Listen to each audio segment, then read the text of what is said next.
पूरे वर्ष में एक दिन ऐसा आता है, मकर राशि में सूर्य प्रवेश करता है तो उसे मकर संक्रांति कहते हैं। महाराज ध्यान दीजिएगा, पूरे वर्ष में एक दिन मकर संक्रांति का। हमारे हिंदू धर्म में ये दिन है, हमारे हिंदू धर्म में जो ये दिन है। अच्छा, कई लोग कहते हैं कि सूर्य की उत्तरायण का क्रम है, ये क्रम है, ये पूजन का क्रम है, तिल्ली के लड्डू का क्रम है, लड्डू बना लो तिल्ली का, इसका क्रम है। पर अगर स्कंद पुराण उठाओ तो स्कंद पुराण में अगर मकर संक्रांति के क्रम को यदि पढ़ोगे तो मालूम पड़ेगा कि पूरे वर्ष में एक दिन ऐसा था जिस दिन भगवान शिव और नारायण ये दोनों, इसलिए आज भी हिंदू धर्म में गुड़ के लड्डू तिल्ली के साथ मिलाते हैं। क्यों? उसका कारण कि शंकर और नारायण ये दोनों एक ही दिन एक ही पल गंगा का स्नान करने के लिए जाते, एक ही भगवान शिव। देखिए कितना कितना हमारे हिंदू धर्म में एक एक तिथि का, एक एक बार का एक एक महत्व है, उसको समझिए।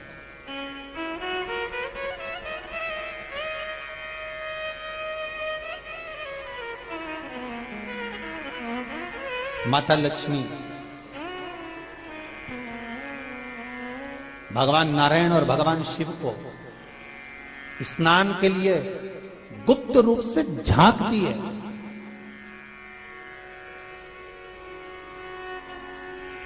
तो भगवान विष्णु ने तिरछी दृष्टि में माता लक्ष्मी को देखा, तिरछी दृष्टि। तो माता लक्ष्मी को देखकर भगवान विष्णु शिव जी को देखे तो शंकर भगवान ने कहा, नारायण हमने देख लिया, महारानी लक्ष्मी झांक रही है, हमने वर दे दिया है कि लक्ष्मी का एक नाम गुप्त लक्ष्मी रहेगा, ये छुपी रहेगी। और आज मकर संक्रांति के दिन नारायण और शिव का दर्शन इस लक्ष्मी ने करा है। पर जो गुप्त लक्ष्मी का दान दे देगा उसके घर में कभी कोई बड़ी बीमारी प्रवेश नहीं करेगी।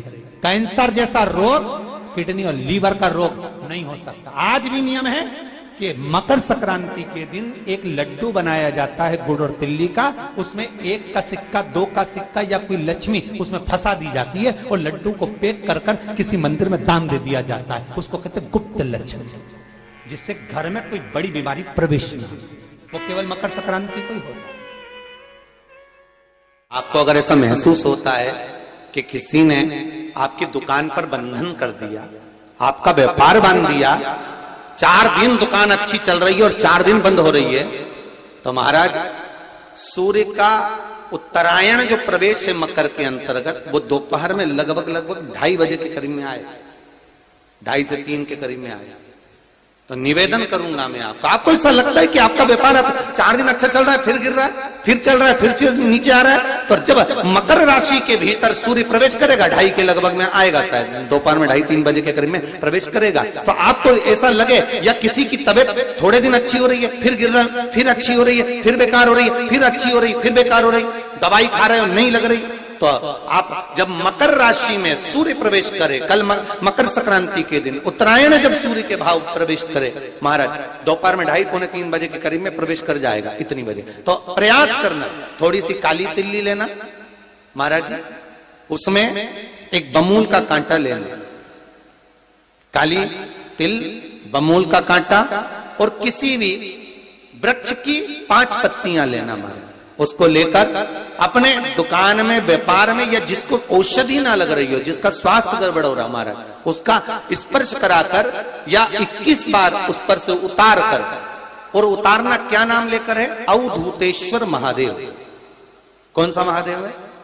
जम के बोलो जरा, अवधूतेश्वर महादेव।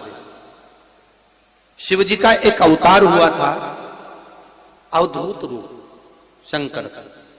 शंकर भगवान के उस क्रोध को, भगवान शिव के उस क्रोध को ब्रह्मा जी ने घोड़े का रूप दे दिया था और घोड़े को समुद्र में डाल दिया था। उस घोड़े से जलंधर हुआ था, फिर जलंधर का विवाह वृंदा से हुआ था, अर्थात शास्त्र कहता है कि अवधूतेश्वर महादेव का जो रूप है वो रोग का निवारण करने के लिए, व्यापार की वृद्धि को आगे बढ़ाने के लिए। आप लोगों ने कहीं कहीं देखा होगा, किसी किसी के ऑफिस में देखा होगा कि वास्तु शास्त्री कहते हैं कि दौड़ते हुए घोड़े का फोटो लगा। सुना है कि नहीं सुना? अरे बोलो तो सुना है कि नहीं सुना? किसी वास्तु वाले के पास जाओगे ना तो वो कहेगा तुम्हारा ऑफिस अच्छा नहीं चल रहा ना, तो दौड़ते हुए घोड़े का फोटो लगा। जो घोड़े 4-5 घोड़े दौड़ रहे हैं उनका फोटो लगा। क्यों कहते हैं वो?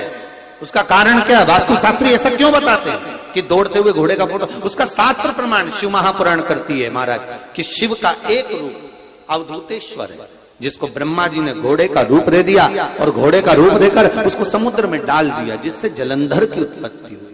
तो अगर मान लो अगर प्रॉब्लम चल रही है, व्यापार में दिक्कत आ रही है, व्यवसाय में तकलीफ आ रही है, या किसी ना किसी रूप में कोई ना कोई कष्ट आपको लग रहा है, तो अवधूतेश्वर महादेव का नाम लेकर काली तिल्ली, वृक्ष की पत्ती और एक बमूल का कांटा लेकर, और आप दुकान में से उतार लो चाहे शरीर पर से उतार लो, उसको ले जाकर किसी भी चौराहे पर उसको पटक दीजिए। चौरस्ते पर नहीं डाल सकते तो बहते हुए पानी में डाल दीजिए। बहता हुआ पानी ना मिले तो पीपल के वृक्ष के नीचे डाल दीजिए, पर उसको मकर राशि के प्रविष्ट भाव में ही डालना।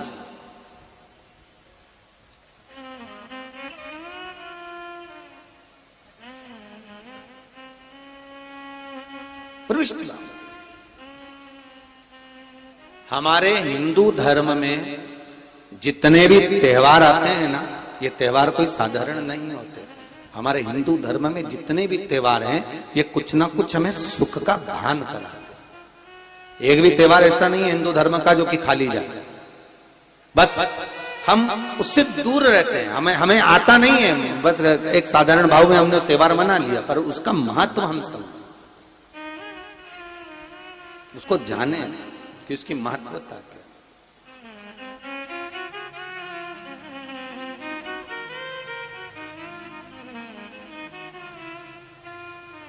बस हृदय चित्त हो।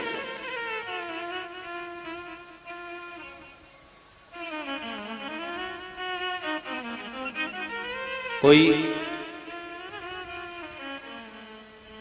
किसी व्यक्ति ने मालूम पड़े कोई भूमि पर कब्जा कर लिया और नहीं छोड़ रहे, तो उसके लिए भी कल का दिन बड़ा महत्वपूर्ण है महाराज।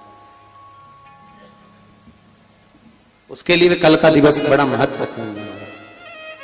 मान लो अगर कोई कब्जा कर लिया हो और वो प्लाट या कोई दुकान, कोई व्यापार की स्थान नहीं छोड़ रहा, तो उसके लिए भी कल का दिन शास्त्र कहता है महाराज जी, शमी पत्र की 5 पत्तियां।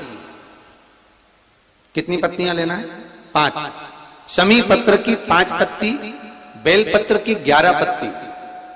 मकर राशि में प्रवेश करते समय सूर्य का स्मरण करते हुए सूर्य पे से 7 बार घुमाकर भगवान शिव का नाम मंत्र लेते हुए, जो शिव महापुराण का मूल मंत्र है, श्री, बोलिए जम के, श्री शिवाय नमस्तुभ्यम।